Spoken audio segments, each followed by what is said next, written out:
Gracias por participar, quienes pudieron hacerlo en el Vía Crucis, y gracias por esta oración, por este momento de oración aquí. Es la fuente de todo, la oración. Permanecemos sentados. Unámonos a la oración de Jesucristo. Padre nuestro que estás en el cielo, santificado sea tu nombre. Venga a nosotros tu reino. Hágase tu voluntad en la tierra como en el cielo. Danos hoy nuestro pan de cada día. Perdona nuestras ofensas, como también nosotros perdonamos a los que nos ofenden. No nos dejes caer en la tentación y líbranos del mal. En el nombre del Padre, y del Hijo, y del Espíritu Santo. Amén. Hermanos, hoy compartimos una reflexión apoyándonos en las enseñanzas de Santa Catalina de Siena.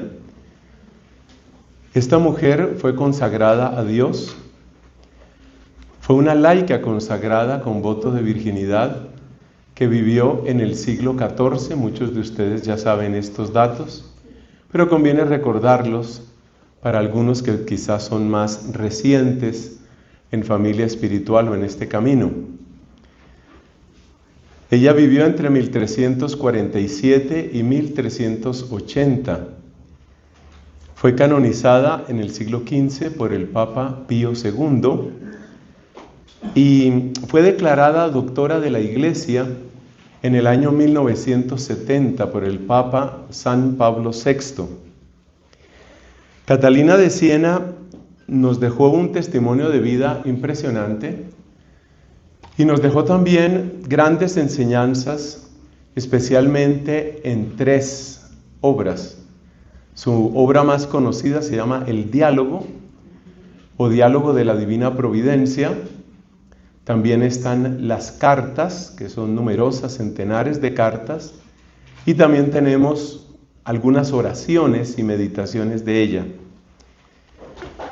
Hoy vamos a hablar sobre la voluntad, y vamos a hablar concretamente sobre las enfermedades de la voluntad, como nos las ayuda a descubrir Santa Catalina, y también qué remedios nos propone.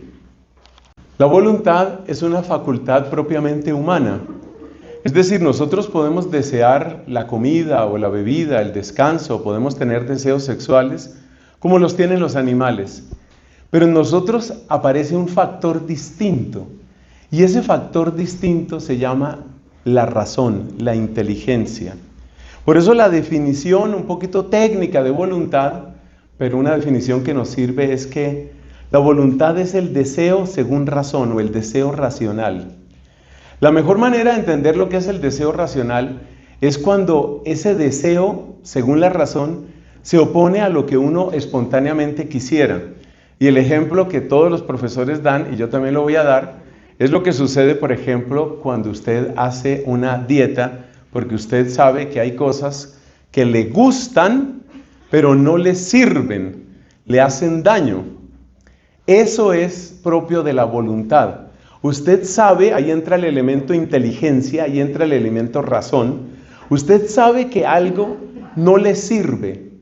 Y cuando usted sabe que algo no le sirve, aunque usted lo desea, digamos sensitivamente lo desea, usted pone por encima de ese deseo sensitivo otro deseo superior, y ese deseo superior es el deseo racional.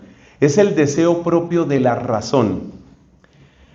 Ese deseo tiene mucha fuerza cuando se cultiva. Algunos han comparado la voluntad como con una especie de músculo. Ustedes han oído que hay personas que dicen que tienen muy poca fuerza de voluntad. Es como cuando no se ejercita un músculo y entonces la persona no puede hacer fuerza.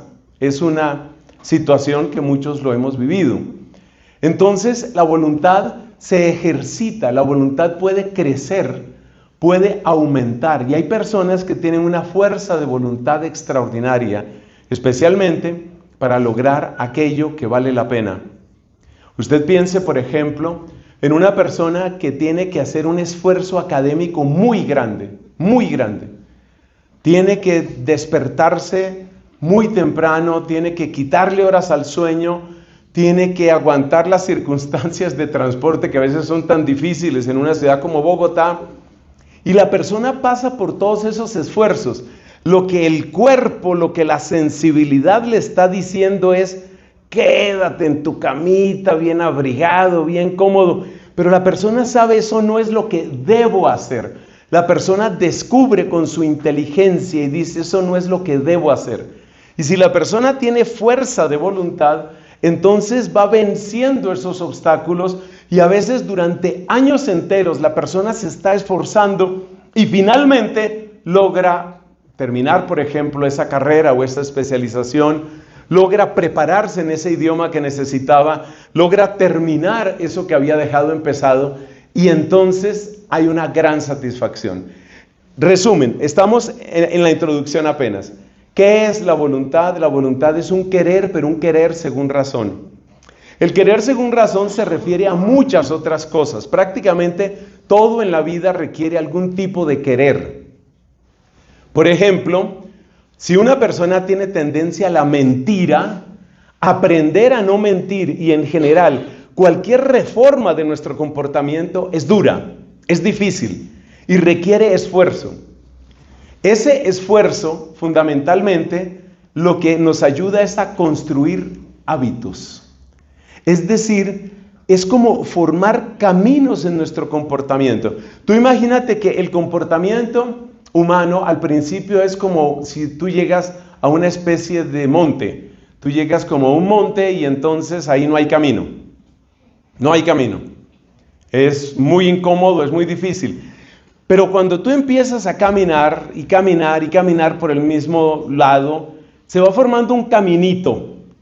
Ese es el hábito. El hábito es el caminito que tú vas haciendo en medio del monte, en medio de las dificultades de la vida.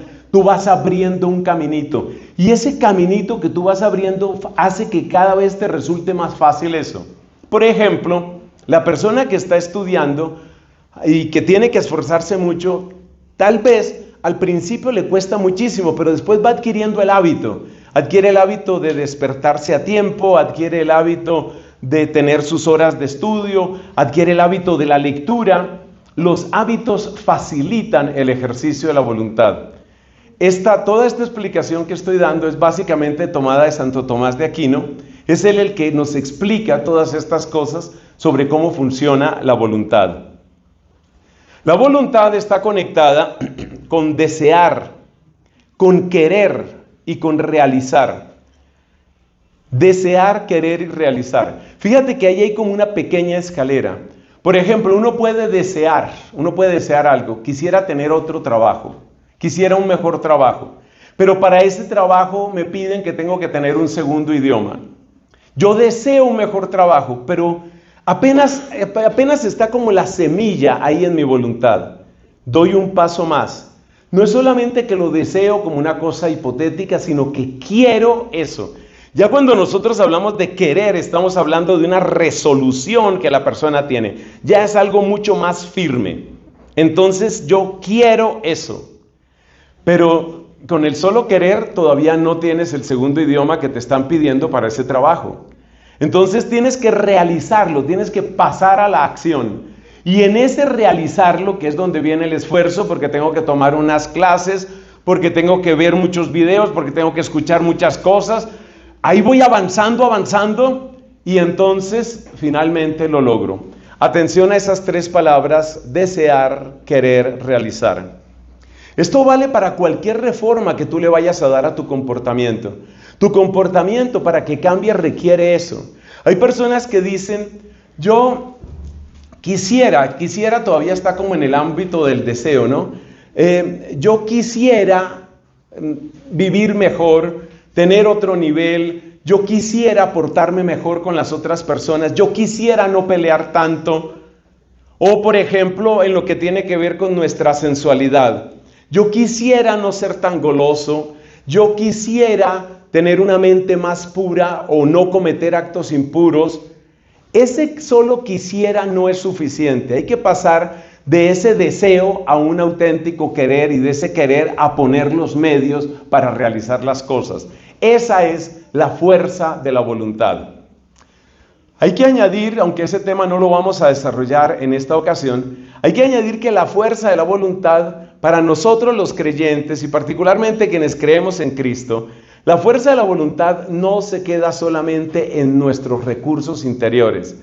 Cuando nosotros somos cristianos, cuando nosotros estamos en amistad con Dios, existe una fuerza interna que el Señor nos da y esa fuerza interna se llama la gracia de Dios. Es decir, el cristiano no batalla únicamente con su voluntad, el cristiano batalla también con la gracia de Dios. Y esa fuerza de la gracia de Dios no es otra cosa que la acción del Espíritu Santo adentro de nosotros. Pero vamos a seguir en esta oportunidad, vamos a seguir hablando de la voluntad, dejando la reflexión sobre el Espíritu Santo y la gracia para otra oportunidad. Lo que quiero que nos quede claro por ahora es que la voluntad siempre llega a lo concreto. Los deseos así en que es que yo quisiera ser matemático, yo quisiera ser bailarín, yo quisiera ser guitarrista. Usted tiene que hacer un camino, tiene que pasar del desear, repito, al querer y del querer al realizar y realizar siempre es cosas concretas. Eso es lo propio de la voluntad. Ya nos damos cuenta que las enfermedades de la voluntad son una auténtica tragedia, porque las enfermedades de la voluntad te dejan a medias. Las enfermedades de la voluntad hacen que quede un abismo entre lo que tú ahora eres y lo que tú hubieras podido ser. Y lo mismo pasa en las parejas y lo mismo pasa en la familia. La enfermedad de la voluntad hace que se destruyan matrimonios, porque si yo hubiera aprendido, y por eso uno se encuentra como sacerdote, uno se encuentra personas que se separaron y dice, si yo hubiera aprendido a comunicarnos, si nosotros nos hubiéramos comunicado mejor. Pero ese hubiéramos está hablando de una frustración, está hablando de una oportunidad perdida. Y se perdió porque en el momento no se hizo la fuerza donde había que hacerla. Entonces las enfermedades de la voluntad son terribles porque las enfermedades de la voluntad te distancian. Las enfermedades de la voluntad te apartan, te bloquean de la mejor versión de ti mismo. Yo hablo mucho aquí en individual porque obviamente la voluntad está en primer lugar en cada uno de nosotros, pero esto vale para la familia. Hay familias donde no hay la voluntad de entenderse, de comunicarse, no existe esa voluntad. Alguien tiene que empezar. ¿Y cómo se hace eso? Bueno, pues habrá que buscar el camino. Pero es que hay lugares donde no hubo la voluntad y hay personas que destruyen su vida, porque faltó hacer la fuerza en el momento que era. Lamentablemente hay muchísimos factores que pueden destruir ese don que nos dio Dios, porque la voluntad que nos dio Dios es un regalo suyo, así como es un regalo poder pensar, así como es un regalo poder razonar, así también es un regalo poder desear, poder querer y poder realizar. Y si tú desperdicias ese regalo, entonces estás destruyendo tu mejor futuro y de paso le estás dañando la vida a otras personas. Este tema es de máxima importancia entonces. Vamos avanzando, pronto terminamos esta introducción sobre qué es la voluntad y por qué es tan importante. Nuestra inteligencia, ¿qué es lo que busca? Nuestra inteligencia busca la verdad. Y nuestra voluntad, ¿qué es lo que busca? Nuestra voluntad finalmente busca el bien. Esto hay que tenerlo muy claro, porque hay una dependencia absoluta de la voluntad con la inteligencia. La voluntad dijimos que era un querer según inteligencia, querer según razón. Eso quiere decir que los daños que tengas en tu inteligencia, luego vamos a hablar de eso, cómo se daña la voluntad por daños en la inteligencia. Los daños que tengas en la inteligencia necesariamente arruinan tu voluntad. Arruinan lo que tú hubieras podido hacer, lo que tú hubieras podido llegar a realizar. Entonces hay que tener claro eso. Cuanto más educada esté tu inteligencia en la búsqueda de la verdad, más dispuesta está tu voluntad para buscar el bien. Si tu inteligencia pierde la conexión con la verdad, tu voluntad pierde la conexión con el bien. Y por eso, toda la libertad humana depende de la verdad. Solamente hay libertad en la verdad. La imagen de libertad que nos vende el mundo contemporáneo es que libertad es hacer lo que se me dé la gana. Esa es la imagen que nos vende, hacer lo que se me dé la gana. Pero ¿sabes una cosa? Eso es falso. Y es falso porque, como lo hemos dicho en tantas otras predicaciones, si tú defines la libertad como hacer lo que se me dé la gana, el que te maneje las ganas te maneja a ti. Y resulta que hoy hay muchísima ciencia sobre cómo manejarle las ganas a la gente. De hecho, hay todo un campo inmenso de conocimiento que se llama marketing y que es exactamente para eso. Sea para bien o para mal, lo que busca el marketing es exactamente manejarte las ganas. O sea, producirte el deseo de que tú hagas algo. Entonces, cuando una persona dice, yo soy libre para abortar, o yo soy libre para comprarme tal cosa, o yo soy libre para drogarme, yo veré qué hago con mi cuerpo, yo veré qué hago con mi vida, esa persona está ciega a quién le está manejando las ganas, quién le mete esas ideas, quién le mete esos deseos. Y resulta que hay toda una ciencia, toda una tecnología de cómo meterte deseos para que tú hagas las cosas, para que tú finalmente obedezcas, pero obedeces a ciegas. Entonces hay que comprender muy bien esa relación entre la inteligencia y la voluntad. Una inteligencia despierta, una inteligencia abierta a la verdad, es el requisito fundamental para que la voluntad funcione. Y si se oscurece la inteligencia, pues queda definitivamente dañada la voluntad. Un último punto para recordar aquí, porque vamos a seguir con San Agustín y con Santa Catalina. Resulta que estos dos doctores, San Agustín también es doctor de la Iglesia, estos dos doctores nos hablan de tres potencias en el alma. Y cuando decimos potencias en el alma, quiere decir potencias que tú tienes. Que tú tienes.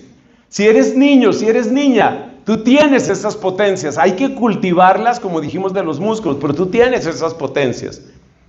San Agustín y Santa Catalina, muy probablemente Santa Catalina lo recibió de la enseñanza de San Agustín que se predicaba en su tiempo, nos enseñan que en el ser humano hay tres potencias. ¿Cuáles son? Ya he mencionado dos, la inteligencia y la voluntad. Pero Agustín nos dice lo siguiente, mira, hay memoria. La memoria es una potencia del alma. Y lo que hace la memoria es guardar aquello que tuvo poder en ti, como conocimiento o como experiencia. Esa es la memoria. Segundo, la inteligencia que tienes busca la sabiduría y busca la verdad. Y la voluntad que tú tienes busca el bien y busca el amor. Entonces tengamos presente esa tríada que es la que maneja San Agustín y la que expone Santa Catalina muchas veces. Memoria, que es depósito de lo que ha tenido poder en mi vida, bueno o malo. Inteligencia, que busca la sabiduría y busca la verdad. Voluntad, que busca el bien y busca el amor. Esas son las tres potencias.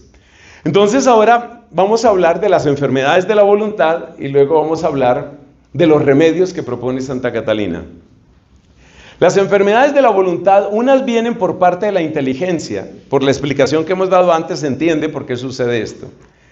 Hay enfermedades de la voluntad que provienen de la inteligencia. ¿Cuáles son?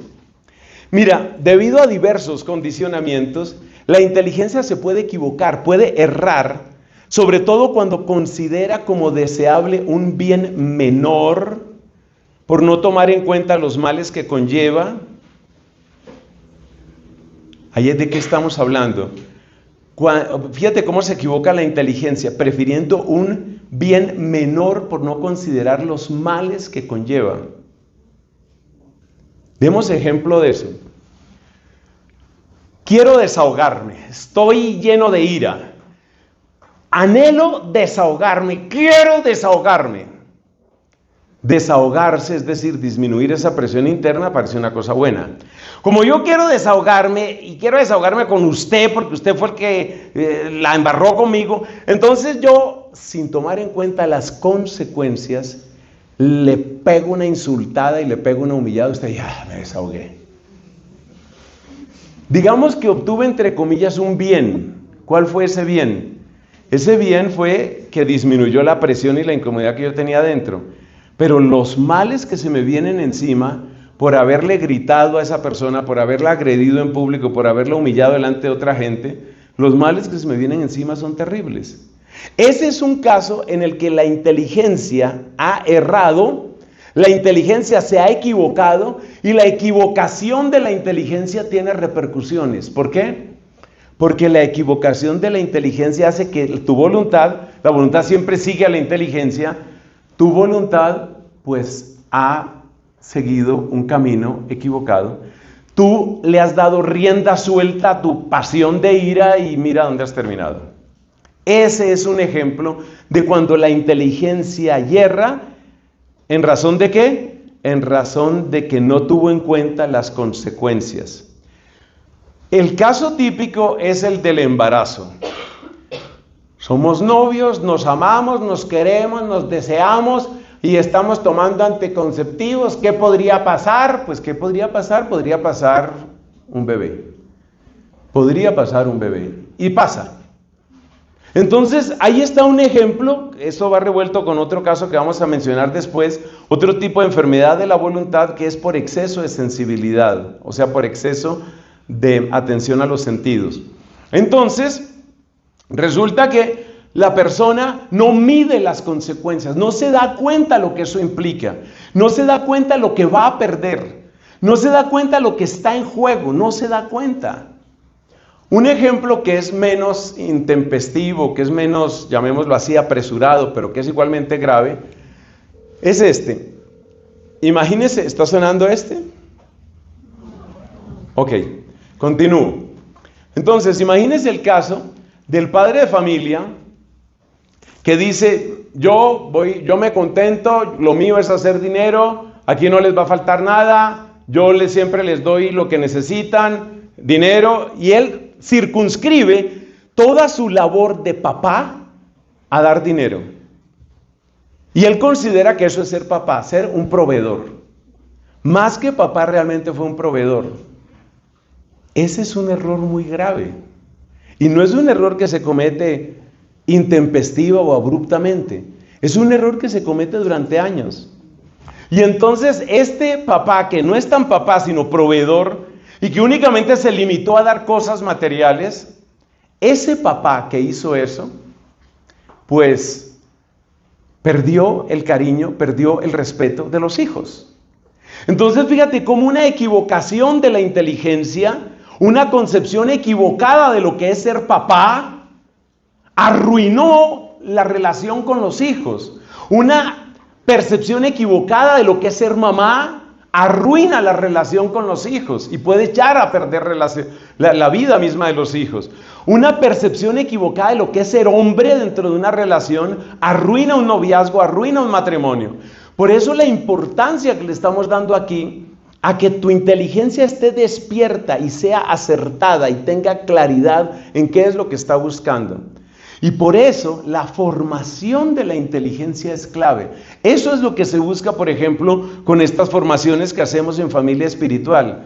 Cada predicación, especialmente la que hacen mis hermanos de doctrina y enseñanza, cada predicación es otro poquito de luz, otro poquito de luz. ¿Para qué? Para que no te engañes, para que no te equivoques, para que no te equivoques con respecto a qué es virtud, qué es pecado, qué es ser papá, qué es ser mamá. ¿Qué es arrepentirse? ¿Qué no es arrepentirse? Porque hay mucha gente que cree que arrepentirse es llenarse de culpa y de soy un desastre, no funcioné como esposo, no funcioné como mamá, no funcioné como sacerdote.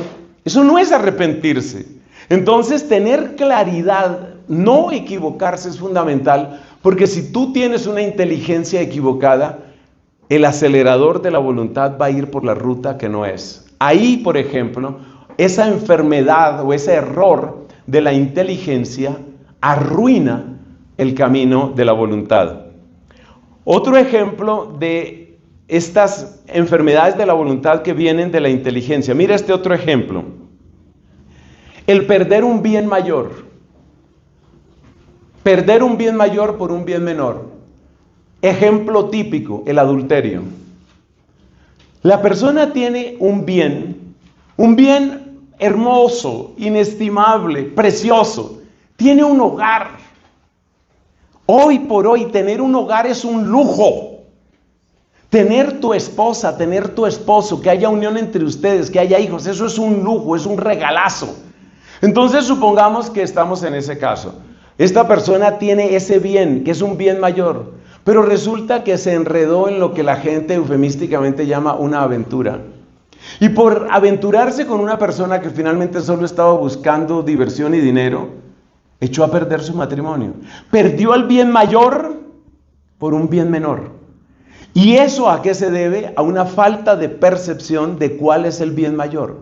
Por eso, cuanta mayor sea tu claridad sobre qué es lo que vale la pena en la vida, qué es lo que yo quiero en la vida, hacia dónde voy en la vida, cuanto más claro lo tengas y más claro te lo repitas y más claro pongas tu objetivo ahí, muchísimo, muchísimo mejor. También se da el caso de otro mal de la inteligencia, que es lo que se llama la ignorancia insalvable. Piensa, por ejemplo, en una persona, un niño, una niña que crece en un país musulmán. Lo único que oye sobre los cristianos es desastroso. Lo único que oye sobre la fe en Cristo es desastroso. Esa persona es casi imposible que llegue realmente a conocer a Cristo. Eso se llama ignorancia insalvable, porque todas las personas que le rodean, su familia, los que son autoridad para él, su imán, sus maestros, los libros que lee, lo que escucha en la escuela, todo va en contra de Cristo. Es muy difícil que esa persona pueda llegar a conocer a Jesucristo. De ahí la importancia de la evangelización. La evangelización no quiere imponernos, decía San Juan Pablo II. La evangelización quiere proponer. Pero es que es indispensable proponer para que puedan llegar a conocer a otros. Es decir, para superar la ignorancia, esa ignorancia que llamamos ignorancia invencible o insalvable. Cuando la inteligencia falla, la voluntad busca un bien parcial o engañoso. Fíjate que esa fue la estrategia que utilizó el demonio en el caso de Génesis 3. Lo que hizo el demonio fue plantear la desobediencia como un bien. Bien sabe Dios que si ustedes comen de ese fruto van a ser como Él. Le planteó, le propuso un bien engañoso, un bien mentiroso. Lamentablemente, la atención de Eva quedó agarrada, quedó atrapada por ese bien engañoso. Fíjate el verbo que utilizo, atrapar. Esa es la estructura del pecado en nuestra vida. El pecado quiere atrapar tu atención para que tú creas que si te aferras a eso, que si te apegas a eso, entonces tú vas a tener la felicidad o la realización o lo que sea. Ese es el estilo del pecado. Bueno, entonces cerramos esta parte. Esas son las enfermedades de la voluntad por parte de la inteligencia, que tiene que ver con ignorancia, tiene que ver con error, tiene que ver con falta de discernimiento, tiene que ver con falta de sopesar, que es lo más importante, qué es lo que va primero y qué es lo que va después. No se preocupe que después vamos a hablar de los antídotos. Hablemos de enfermedades de la voluntad que provienen de la memoria. Acuérdate que tenemos inteligencia, memoria y voluntad. Ahora hablemos de las enfermedades de la voluntad, pero que provienen de la memoria. De esto nos habla bastante Santa Catalina. Por ejemplo, ella dice que cuando uno recuerde los pecados, por decir algo, para confesarlos, cuando usted vaya a confesar sus pecados, es muy importante que usted no entre en más detalle del que es necesario para explicar qué tipo de pecado es. Si usted, por ejemplo, va a confesarse que usted tuvo o está teniendo relaciones con su novio y usted empieza a describir la manera como ese novio la abraza, y esa manera como me mira, padre, es que usted viera como me mira. No, usted no tiene que entrar en detalles. El recuerdo detallado del pecado te lleva a repetir el pecado, porque la memoria tiene poder. La memoria tiene poder. Esta es una enseñanza básica de San Agustín y de Santa Catalina. La memoria tiene poder. Entonces, ¿qué pasa? Que cuando nosotros quedamos atrapados por un recuerdo, ese recuerdo puede perturbar nuestra capacidad de percepción de qué es lo correcto, de qué es lo mejor, de qué es lo que vale la pena. La memoria puede llegar a hacer muchísimo ruido, muchísimo ruido. Ejemplos: los recuerdos placenteros que absolutizamos. Cuando una persona, por ejemplo, se ha vuelto viciosa de la pornografía, usualmente le sucede exactamente esto. Es decir, la persona se confiesa, seguramente ha caído en otros pecados por estar viendo pornografía. Entonces la persona se confiesa y no quiere volver a eso y realmente tiene un deseo sincero y efectivamente hace una buena confesión, qué bien. Pero a esa persona le queda, ¿qué? Recuerdos. Y esos recuerdos, esas imágenes, esos sonidos, esas películas, incluso las sensaciones que pudo tener en su cuerpo haciendo tal o cual cosa, esos recuerdos vuelven a esa persona. Y la repetición de esos recuerdos, y ahí entran también los ángeles perversos, nos dice Santo Tomás de Aquino, en la repetición de recuerdos de pecado. La repetición de esos recuerdos hace que la persona reviva un poco lo que estaba sintiendo y quiera volver a sentirlo. Lo que sucede con la pornografía es lo mismo que sucede con la droga. La persona que consume, por ejemplo, marihuana o cualquier otra droga, le pasa exactamente lo mismo. En un momento de lucidez puede entender, esto no se debería hacer, o sea, así no es. Uno le pregunta, por ejemplo, a la persona que consume, ¿a usted le gustaría que su hijo o que su hija lo vieran consumiendo? No, realmente no me gustaría. O sea, hay algo dentro de la persona que le hace ver que consumir no es, que ese no es el camino. Pero ¿qué pasa? Intenta dejarlo, le sucede lo mismo que con lo que dijimos de la pornografía, intenta dejarlo, pero hay un recuerdo, y ese recuerdo incluso es orgánico, eso nos han dicho los científicos, que hay una especie de dependencia orgánica que se produce en algunas personas frente a ciertos placeres. ¿Por qué? Pues por todas estas sustancias del placer que conocemos, la famosa dopamina y serotonina, epinefrina, todo ese conjunto de sustancias, toda esa orquesta del placer y del bienestar que nosotros tenemos.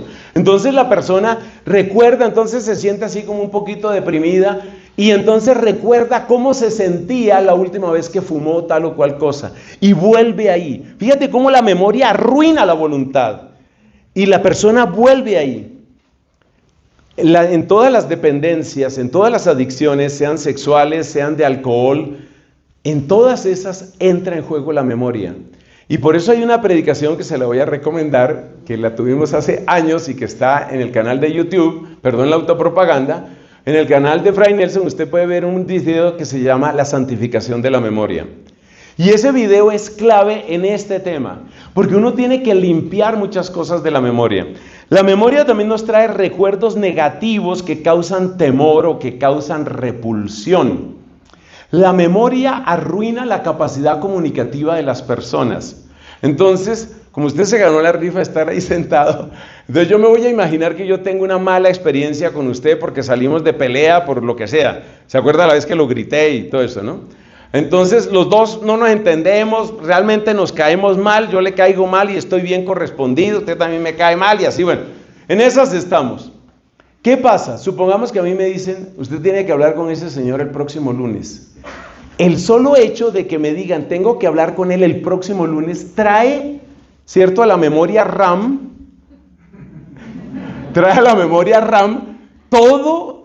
toda la historia que yo he tenido con esa persona. Entonces yo no llego a la conversación del lunes como dos personas adultas que van a hablar. ¿Cómo llego yo a la conversación del lunes? Yo llego con un par de guantes.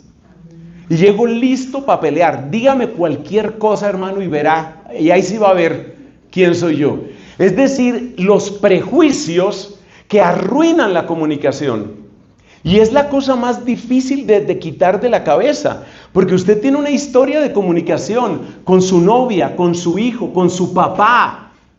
Usted tiene una historia de comunicación. Y esa historia de comunicación hace que usted tenga como unos lentes a través de los cuales usted está viendo a la otra persona. Si usted ha tenido una pésima relación con su papá y sabe que tiene que hablar con el papá sobre tal o cual tema, usted no llega con la mente limpia, usted llega con todos esos prejuicios. Y esos prejuicios que son miedo, que son repulsión, que son agresión, hacen que usted fácilmente recaiga en lo mismo. Entonces yo llego el lunes, lo saludo de una manera más bien fría, buenos días, y ya empieza el tonito, ¿no? Y aunque dicen que los hombres somos menos sensibles al tonito, pues uno también siente, ¿no? Como el otro también está, buenos días, sí, buenos días. Otro también contesta, ¿no? ¿Y qué pasó con el informe? ¿El informe de qué? Y empezó la pelea. Entonces, esto es muy importante porque para nosotros los creyentes hay que aplicar lo que dijimos, la sanación de la voluntad, la sanación de la memoria y la invocación del Espíritu Santo. La muestra de que usted está creyendo en el poder del Espíritu Santo es que usted no cree en el cambio del otro. Mire, si no va a escribir otra cosa, escriba eso que le conviene. Mire, ahí es donde empieza la solución. Cuando usted dice, yo voy a hablar aquí con el colega y con el... No, vamos a hablar, pero yo espero que esta vez el tipo sí me respete. Yo espero que él, mientras usted diga, yo espero que él, ahí no va a haber triunfo, ahí no va a haber cambio, porque usted está esperando que suceda algo afuera. Y recuerde que la primera memoria que está dañada, seguramente la de él también, pero usted no puede trabajar en la memoria de él. La única manera de trabajar en la memoria de él es produciendo experiencias positivas. No hay ninguna manera de trabajar en la memoria de otra persona si no es produciendo experiencias positivas. Entonces, ¿qué pasa? Que la única memoria en la que yo sí puedo trabajar es la mía. Entonces, ¿y qué significa trabajar en mi memoria? Darme cuenta de todos los prejuicios que yo tengo, darme cuenta de todas las responsabilidades que yo tengo y darme cuenta de toda la ayuda de Dios que yo necesito, si somos creyentes. Por eso, mi madre, que Dios la tenga en el cielo, mi madre nos insistía mucho en eso. Cuando vayas a hablar con otra persona, prepara con oración. Pero prepara con oración no es para que la otra persona cambie, que ese es el error que uno comete. Entonces yo oro para que ese tipo deje madrearme, para que ese tipo deje de humillarme, para que ese tipo no me trate así. Dios mío, que esta vez no me trate así, que esta vez no me trate así. Pero usted sigue con los mismos lentes. Usted sigue con los mismos prejuicios. No empiece por pedir que la otra persona cambie, empiece por pedir usted. ¿No fue lo que nos dijo Cristo? Cristo dijo eso, sácate la viga de tu ojo. La viga de tu ojo. Entonces, ¿cómo se sabe que usted está realmente superando este problema de la memoria? Cuando usted empieza a trabajar en usted, cuando usted empieza a tomar en cuenta el cambio suyo, el de usted, el suyo. Cuando usted empieza a trabajar en su cambio y cuando usted no espera que la otra persona cambie, ahí empieza la victoria. Pero ¿cuál es el error que cometen la inmensa mayoría de las parejas? Están esperando que el otro cambie. Ay, es que si él entendiera, es que si ella entendiera, es que esa manera de ser que tiene. Entonces vamos a orar ¿para qué? Para que ella cambie, para que él entienda, para que mi hijo se dé cuenta, para que mi mamá por fin comprenda. Queremos cambiar a la gente a base de un sustantivo muy fuerte que tiene el castellano, pujo, a base de pujar. Pujando, que cambie. Eso puede producir, yo no soy médico, pero eso puede producir un accidente cerebrovascular. El pujar a destiempo puede traer accidente cerebrovascular. Entonces la memoria nos hace ese daño. Otro tipo de daño que hace la memoria, esto es muy frecuente en las personas de cierta edad. Yo no sé qué es eso, pero lo comento en la predicación. Por ejemplo, los recuerdos de paz y tranquilidad. Ay, a mí me dan tanta ternura. Ustedes supieran la ternura que yo tengo por las mamás. Las mamás siempre se acuerdan ese tiempo en que a los hijos se les gobernaba con miradas. No era sino mirar. Y ya el hijo cambiaba. Ya cambiaba. Entonces hay una nostalgia. La nostalgia muchas veces es una enfermedad de la memoria. Literalmente lo que significa nostalgia es un dolor mental. Viene de nous y la raíz, no me acuerdo la palabra exacta en griego, pero es la misma de analgésico, es de dolor. Esa algia es un dolor, la nostalgia es un dolor mental. Entonces usted empieza a recordar, ay, cuando mi hija era dócil. ¿Y cuándo fue dócil? Como hasta los 9 meses, 10 meses. Y entonces es a recordar esa época, ay, en que todos eran tan ordenados, eran tan limpiecitos. Y después todo se echó a perder. Y entonces la persona empieza con una nostalgia y es de nuevo al verbo pujar, hacer fuerza para que la hija ya no tenga 20 años, con que tuviera 3. Mi hijita de 3 años, yo me acuerdo, mi niñita de 3 años, eso hace daño. Eso es una enfermedad de la memoria. Tu hija tiene la edad que tiene, tu papá tiene la edad que tiene, tu abuelo tiene la edad que tiene, cada uno tiene las circunstancias que tiene. La nostalgia no ayuda, no sana. Hoy se está presentando otra enfermedad de memoria que son los recuerdos caóticos. Yo no sé si es únicamente mi impresión, ustedes saben que uno atiende a muchas personas en consejería, pero me estoy encontrando cada vez más personas que me dicen, hay muchas cosas de mi infancia que yo no me acuerdo. Y está demostrado que muchas de esas personas, cuando dicen eso, es porque tienen recuerdos tan absolutamente caóticos, tan absolutamente contradictorios y muchas veces tan dolorosos, que como una especie de mecanismo de defensa, la persona ha aplastado todos esos recuerdos. Y entonces los borra de la memoria. Pero eso también es malo, porque es como un árbol al que le quitan las raíces. Entonces, esa memoria caótica te deja como sin piso. La memoria débil nos hace perder de vista lo que es valioso y que aprendimos en otro tiempo. Ese es otro daño de la memoria. Hay muchas personas que la última formación en la fe que tuvieron fue en la época de su primera comunión. Eso fue lo último que aprendieron de la fe. Entonces ya los recuerdos de la fe son tenues, son borrosos, son confusos. Y en un mundo que continuamente nos está cuestionando al Papa, cuestionando la iglesia, cuestionando los mandamientos, cuestionando los sacerdotes, estar en un mundo donde se ataca tanto a la fe y tener recuerdos tan débiles, eso también es una enfermedad de la memoria. Y por eso muchas personas sienten que no tienen las herramientas para realmente defender su fe. Bueno, hay otras enfermedades que provienen de la sensibilidad. Esto ya lo habíamos anunciado, las enfermedades que vienen de la sensibilidad. ¿Cuáles son esas? Pues mira, la sensibilidad tiene que ver con nuestra capacidad de sentir. ¿Por qué los sentidos muchas veces gobiernan nuestra vida? ¿Por qué? Porque lo sensorial es inmediato. Porque las recompensas de lo sensorial son inmediatas. Por ejemplo, quiero sentirme mejor. Sé que necesito aprender ruso. Para el mejor trabajo que me han propuesto en la vida necesito aprender ruso. Aprender ruso me puede llevar fácilmente unos 2 años en mis circunstancias y mi capacidad de aprendizaje. Son 2 años para tener la satisfacción de aprender ruso. Pero delante tengo un bizcocho delicioso que se llama milhoja. Hay gente a la que le gusta la milhoja. A mí en otra época me gustaba mucho. Por distintas circunstancias he tenido que despedirme de algunas cosas. Pero entonces esto no viene al caso. Usted tiene que estudiar ruso. Usted tiene que estudiar ruso, pero al mismo tiempo tiene delante una milhoja. ¿En dónde está la satisfacción más inmediata? En la milhoja. Entonces, como cuando usted se siente mal porque está muy complicado el ruso, entonces usted le saca un pedacito a la milhoja. Y al final, usted termina en una panadería haciendo milhojas. Y no es una panadería de Moscú. Entonces, lo sensorial es inmediato. Es inmediato. Cultivar una relación de amistad toma tiempo.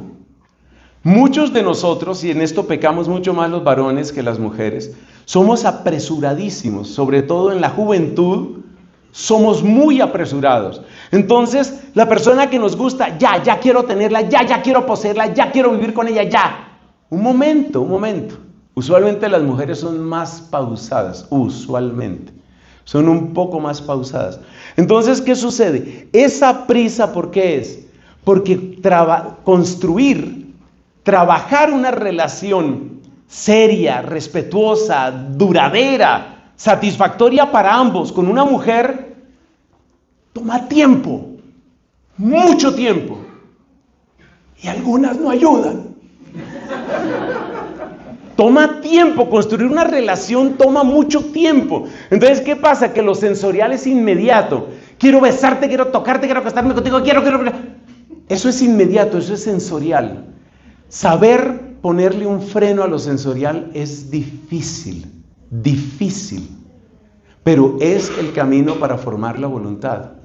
El que no sabe poner un freno a lo sensorial será gobernado, como nos gobiernan los del microtráfico, nos gobiernan los del marketing y nos meten en deudas por todas partes. Y ustedes saben que ahora uno abre un paquete de papas fritas y le sale una tarjeta de crédito.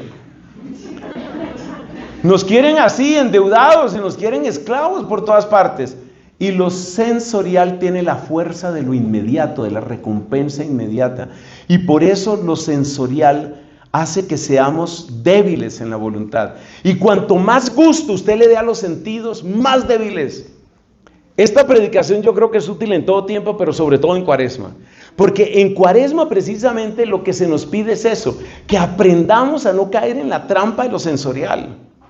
Que aprendamos a superar la trampa de lo sensorial, lo necesitamos. Aparte de la inmediatez de los sentidos, ¿qué más nos hace daño? Mira, el aturdimiento, la sobrecarga de los sentidos. Usualmente esto se produce por demasiadas imágenes. Eso se llama scrolling, ¿no? Demasiadas imágenes, el scroll infinito que nos ofrecen todas las redes sociales. Eso produce una sobrecarga. Como la persona que ha comido demasiado, la inteligencia queda aturdida, la voluntad queda aturdida y sobre todo que muchas personas no tienen la voluntad para educar los algoritmos. Yo tengo por ahí una predicación sobre eso. ¿Cómo es necesario en las redes sociales educar el algoritmo? Acuérdate que las redes sociales son completamente neutras, entre comillas. O sea, tú entras a una red social, llámese un TikTok, llámese un Instagram, y empiezan a dispararte cualquier cosa, porque ellos lo que necesitan saber es qué te gusta a ti. Y entonces una vez que se sabe qué es lo que te gusta a ti, pues te muestran más de lo que te gusta a ti. Si tú, por ejemplo, empiezas a ver videos y videos de aviones, entonces el algoritmo dice, a esta tipa o a este tipo le gusta mucho el tema de aviones. Si tú empiezas a ver ropa y accesorios, entonces cada vez te muestran más ropa y accesorios. Pero las redes sociales disparan para muchos lados. Y solamente cuando tú dejas de ver videos y empiezas a bloquear perfiles, empieza a mejorarse el algoritmo. Yo entré a TikTok, que no es recomendable en muchos aspectos, eso es verdad. Yo entré a TikTok hace como unos 2 años o un poco más, no sé si ya 3 años, entré a TikTok. Mire, al principio hubo días en que yo tenía que bloquear 15 y 20 perfiles, no estoy exagerando. Una cantidad de vulgaridad, una cantidad de obscenidad. TikTok se mantiene siempre en la cuerda floja, cerca de la pornografía, pero no es pornografía, es pura sensualidad, pura vulgaridad, puro doble sentido. A mí no me interesa eso. ¿Cuál es el remedio para que no te salga tanto? Si tú ves que un video va en esa línea, inmediatamente cortas de verlo y bloqueas a eso. Y bloqueas eso y bloqueas eso. Ese ejercicio hace que yo creo que soy campeón, no de seguidores, tengo poquitos seguidores, pero sí soy campeón de bloqueados. Creo que tengo más bloqueados que seguidores. Tengo muchísimos bloqueados.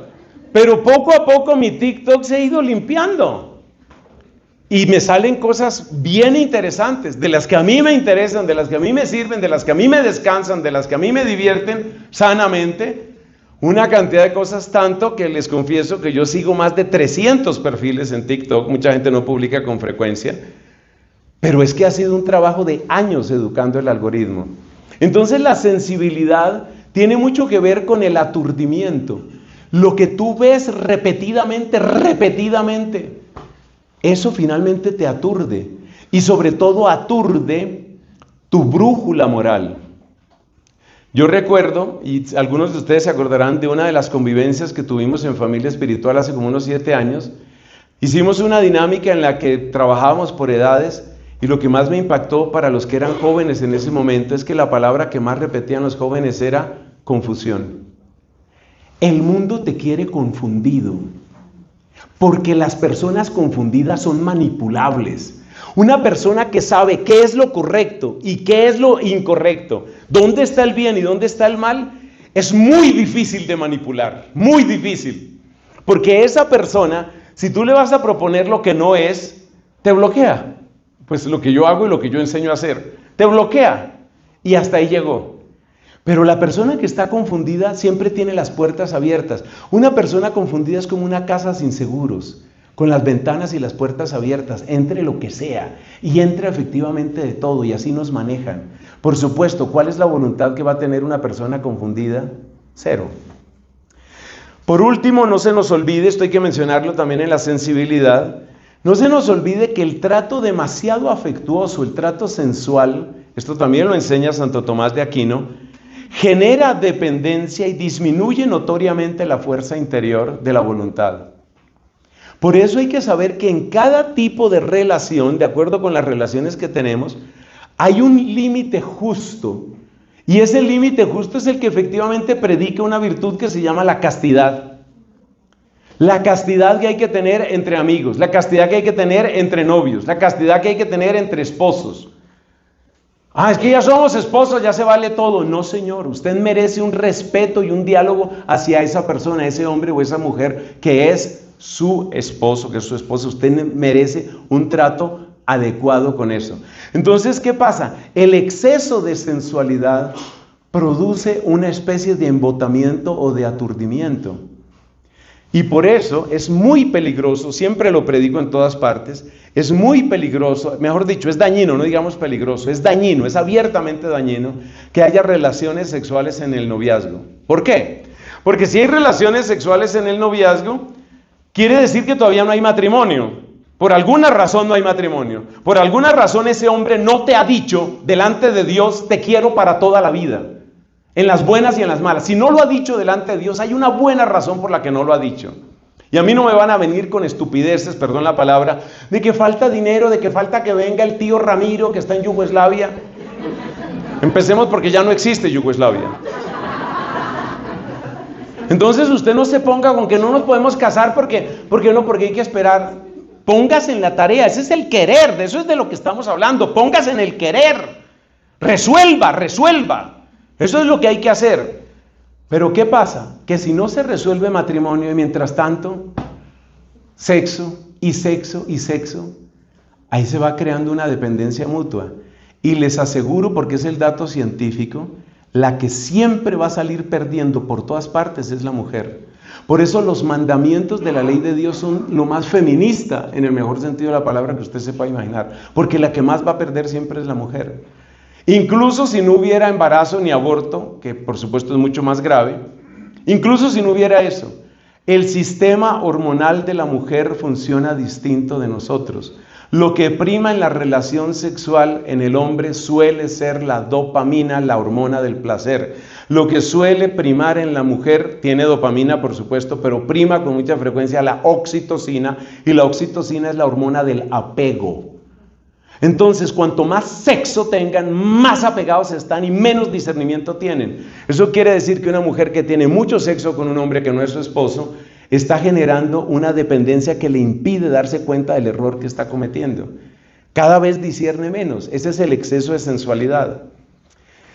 Bueno, hay enfermedades que vienen por parte de la misma voluntad. Aquí escuchamos dos enseñanzas de Santa Catalina. Primera, Santa Catalina habla mucho, por ejemplo, en el diálogo del peligro del amor propio sensitivo. ¿Qué es el amor propio sensitivo?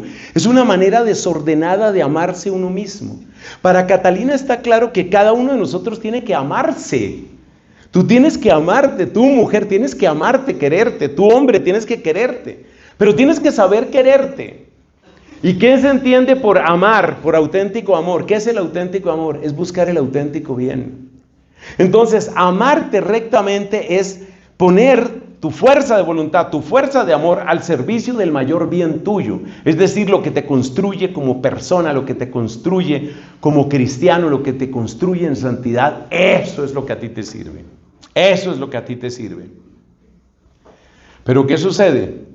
Que existe el amor propio sensitivo, que es como una especie de idolatría del yo, particularmente del yo en lo que tiene que ver con lo que siempre nos han predicado. El Papa lo ha dicho muchas veces, el poder, el prestigio, el placer, son homenajes al yo, es la adoración del yo, y esa adoración del yo, pues es una enfermedad propia de la voluntad. Tú no estás amándote bien. Lamentablemente el lenguaje que hoy se utiliza muy especialmente con las mujeres es desastroso, porque ustedes ya saben la palabra que voy a decir: empodérate. Empodérate es eso, es ponte en primer lugar, ámate, te lo mereces, descubre tu cuerpo, descubre tu sensualidad, descubre tu lado sexy. ¿Para qué quiere usted, señorita, que yo descubra mi lado sexy? Para que nos compre harto, para eso es lo que quiere. ¿Para qué quiere que usted se sienta súper sensual?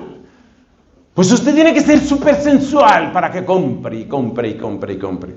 Entonces nos manipulan con eso. La enfermedad de la voluntad, la principal enfermedad de la voluntad en sí misma, ya no debido a la inteligencia, a la memoria o a la sensibilidad, la principal enfermedad de la voluntad se llama amor propio sensitivo. Es decir, el desorden que tienes en la manera de quererte. La otra enseñanza que nos da Catalina, y con esto pasamos a los antídotos, ella tiene en el diálogo una parte que se llama el Tratado de las Lágrimas. Y el Tratado de las Lágrimas es un pequeño estudio, pero muy hermoso estudio sobre la afectividad humana. Ella habla de distintas clases de lágrimas. Y la idea de Catalina es que uno solo llora por lo que es muy importante para uno. Y que por eso hay distintas calidades de llanto. Y por eso hay llantos que son malditos y que están podridos. Porque son llantos que expresan egoísmos y codicias y que expresan afanes de venganza. Entonces ella hace un pequeño estudio sobre eso. Usted puede buscar, las obras de Santa Catalina se consiguen en internet, en PDF, no es el mejor PDF del mundo, pero se consigue el diálogo de Santa Catalina y usted puede buscar el Tratado de las Lágrimas. Usted mire al índice y vaya y usted lee completo lo que aquí yo apenas estoy mencionando. Santa Catalina estudia cuánto puede deformarse nuestro amor hacia las cosas creadas. Básicamente el Tratado de las Lágrimas sirve para que aprendamos eso. Como uno muchas veces tiene un amor desordenado hacia las cosas. Y por supuesto, todo amor desordenado hacia las cosas es una enfermedad de la voluntad. 7 antídotos de Santa Catalina, todos tomados de los textos de ella. Como la voluntad sigue a la inteligencia, lo primero que necesitas es el verdadero conocimiento. El conocimiento de Dios en ti y el conocimiento de ti en Dios. Ese conocimiento que, como hemos visto, esto lo explicamos en el SOA 2, hemos tenido experiencias muy bonitas en el SOA 2 de Familia Espiritual explicando sobre esto. Ese conocimiento es como cíclico, es un conocimiento que nunca cesa. El conocimiento de Dios en mí me ayuda a descubrir su misericordia, la paciencia que me ha tenido. El descubrimiento de mí en Dios me ayuda a descubrir el plan que Él tiene para mí. Pero el descubrimiento de Dios en mí también me ayuda a descubrir lo ingrato y lo egoísta y lo incoherente que yo he sido. Y el descubrimiento de mí en Dios también me ayuda a descubrir cuántas veces me he apartado de su voluntad. Y en ese camino, que es un camino por el cual uno va recorriendo al mismo tiempo la humildad y la gratitud. La humildad y la gratitud. Hermanos, eso es fantástico. Yo creo que después de 40 años de conocer a Santa Catalina de Siena, lo puedo decir con la boca llena. Eso es fantástico, fantástico. Porque es un entrenamiento que no se detiene ni un solo día de tu vida. Es el entrenamiento perpetuo de la humildad y la gratitud. Es el entrenamiento perpetuo de la confianza y el arrepentimiento. Esas son las palabras claves dentro de esos ciclos. Humildad al darme cuenta que no merezco y mira cuánto he recibido. Gratitud precisamente hacia ese Dios. Solamente cuando tú entras en esos ciclos, empiezas a iluminar tu inteligencia en el conocimiento que realmente fortalece la voluntad. Por eso dice Catalina de Siena que en la celda interior, ese es el nombre corto que ella le da al conocimiento de uno mismo, solamente en la celda interior se puede fundamentar la auténtica vida espiritual. Es por esa razón. Entonces, eso es lo que te da la fuerza para todo lo demás que viene. Ahí viene el segundo remedio. Entonces el primer remedio es mantente en eso, en el reconocimiento de lo que Dios ha hecho por ti, la manera como tú le has respondido, en la humildad de ver a ese Dios que se abaja hasta ti, en la gratitud que te levanta hacia Él, en ese recorrido, en ese ciclo, ahí se mantiene uno. Ella dice, no salgas de esa celda, no salgas de ese conocimiento. ¿Y a quién le dice eso? A los sacerdotes, a los monjes, a los obispos, a los cardenales, al papa. Sí, y además de ellos, a los jóvenes, a las jóvenes, a los casados, a todos. Todos necesitamos esto porque todos hemos sido amados por Dios. Entonces hay que hacer ese ciclo y sabernos amados. Y no se nos olvide que Catalina empezó este proceso cuando tenía 7 años de edad. Entonces, cuando yo veo algunas criaturas hermosas, como por ejemplo aquí tengo una amiguita que se llama Sara, está aquí, Cuando yo veo a Sara con su edad tomando sus apuntes, lo que no hacen otros, cuando yo veo a Sarita tomando sus apuntes, yo saco una conclusión muy importante. Era más pequeñita todavía que Sara Catalina cuando empezó a vivir estas cosas. Es que a veces creemos que la evangelización de los niños es juego, diversión, it will be fun, it will be fun, it will be fun. Todo tiene que ser divertido, súper divertido. No se vayan, amigos, esto va a ser súper divertido. Entonces, ¿qué hacemos aquí? Hacemos predicaciones largas.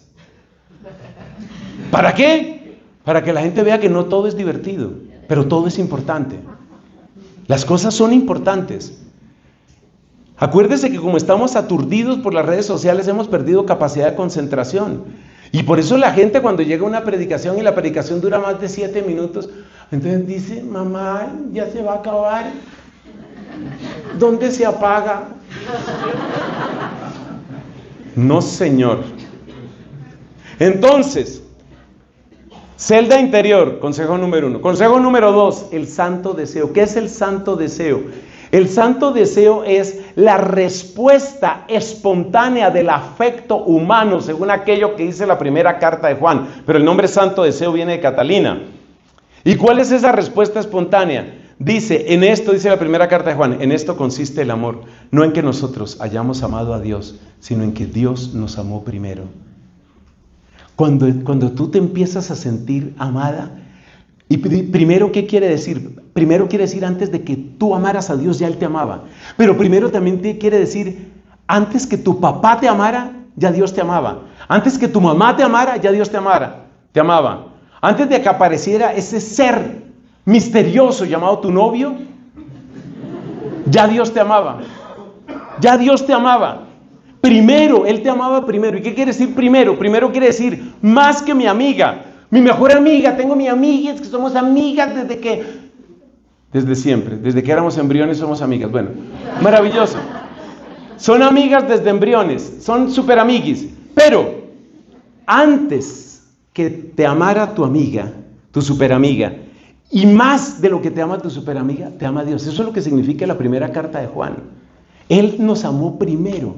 Entonces, cuando tú te descubres así amado, surge en ti lo que Catalina llama el santo deseo, pero el santo deseo no es un impulso ciego, es el fruto del conocimiento del que acabamos de hablar. Esto va encadenado.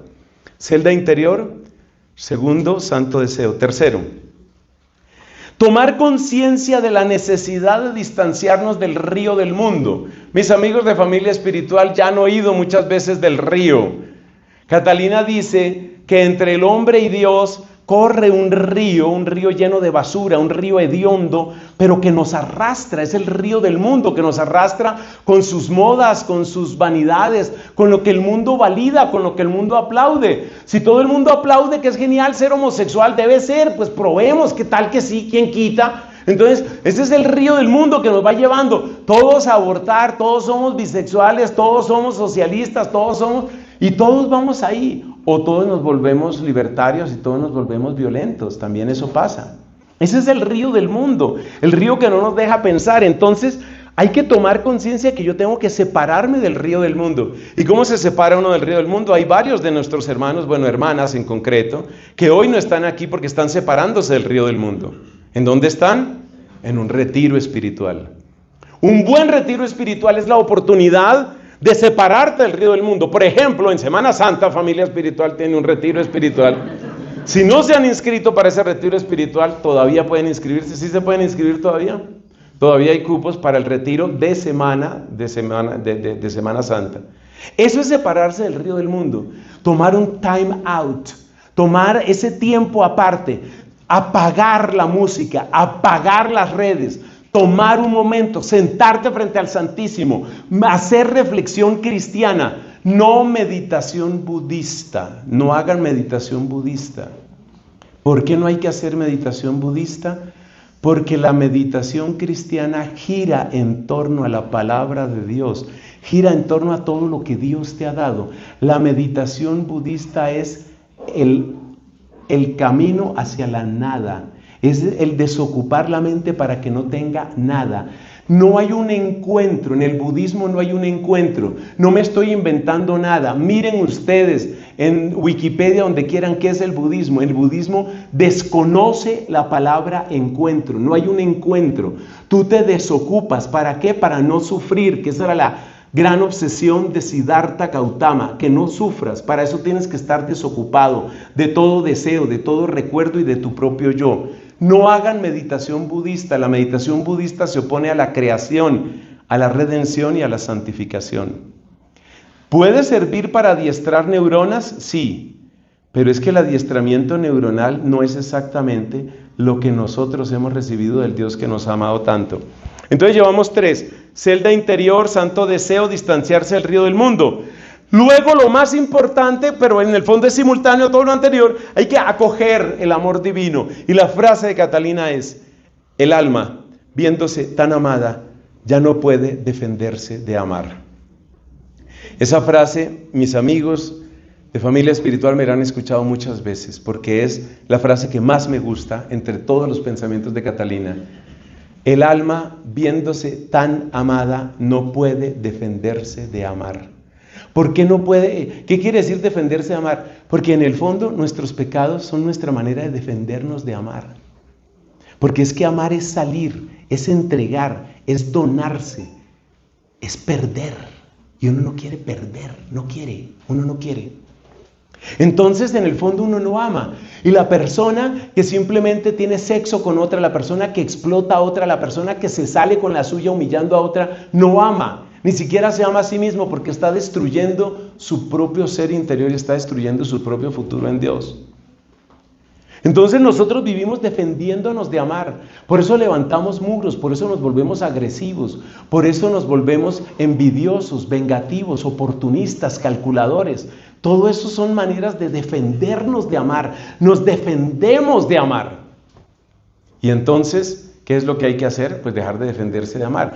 Pero uno no puede dejar de defenderse de amar a menos que uno se sienta desbordado por el amor divino.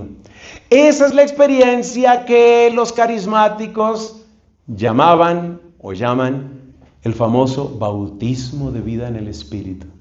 Esa experiencia, ese sentirte desbordarte de amor, ese sentir que no te cabe más amor, que en ese cuerpecito, que en esa alma, que en ese corazón, que en esa boca no cabe más amor.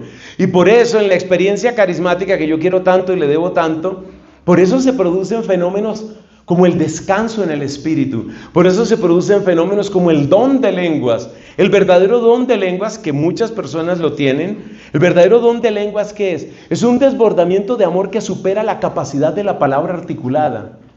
Y la persona que no ha tenido esta clase de experiencia la buscará emborrachándose, la buscará en la pornografía, la buscará drogándose, la buscará donde sea. Solo la persona que tenga esa experiencia y que en cierto momento, en cierto modo viva en esa experiencia de sentirse soberanamente, impresionantemente, impactantemente amado, esa persona es la que puede realmente tener una voluntad sana.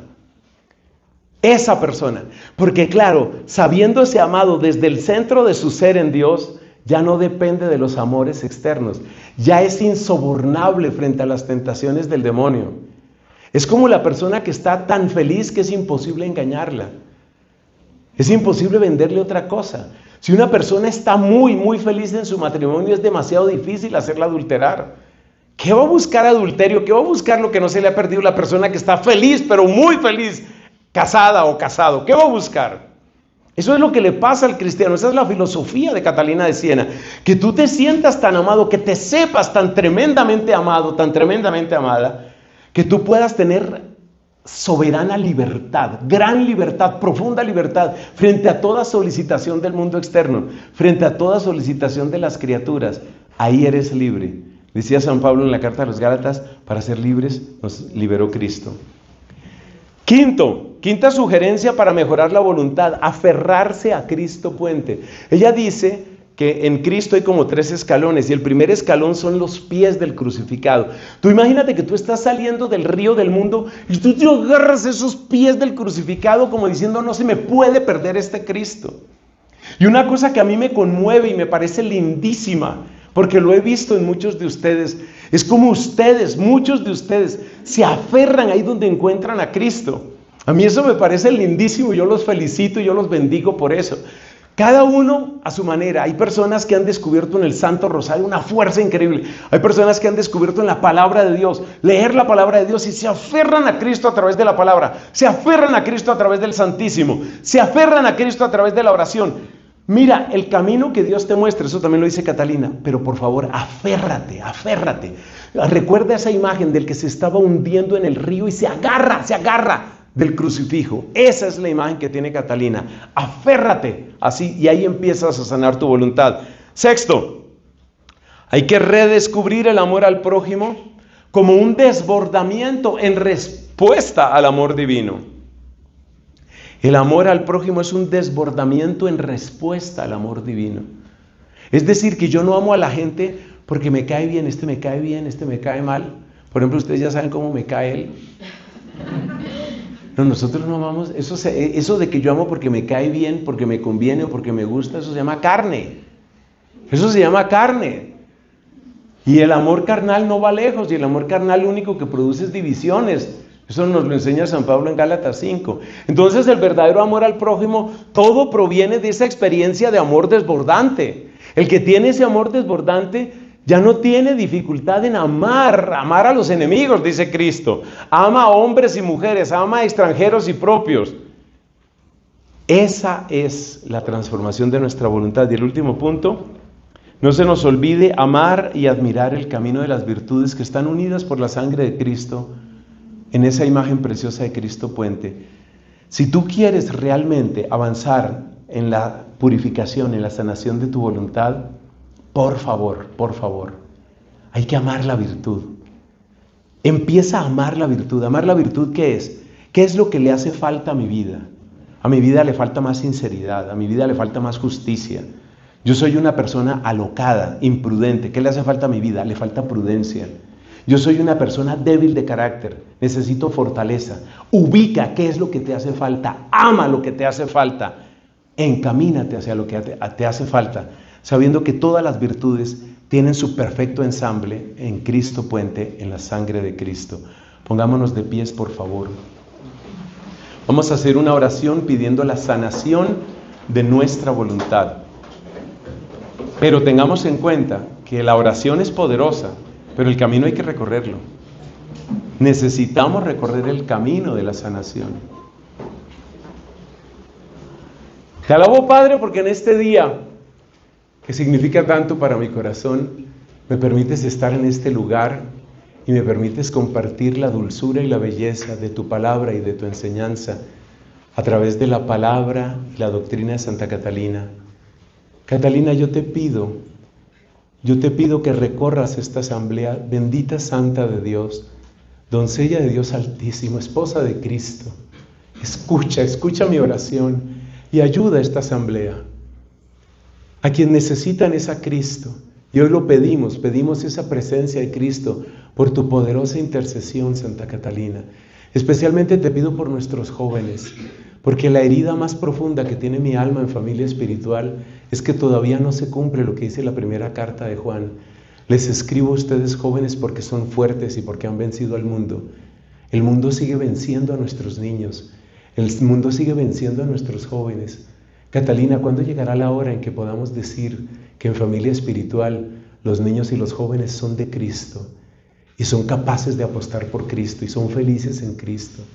Pero también te pido por los matrimonios, también te pido por las personas solas, las personas solteras que quisieran una pareja en su vida, las personas separadas que cargan tantas heridas, las personas viudas que se sienten abandonadas, las personas enfermas que solo pueden ver alrededor suyo dolor y preocupación y angustia.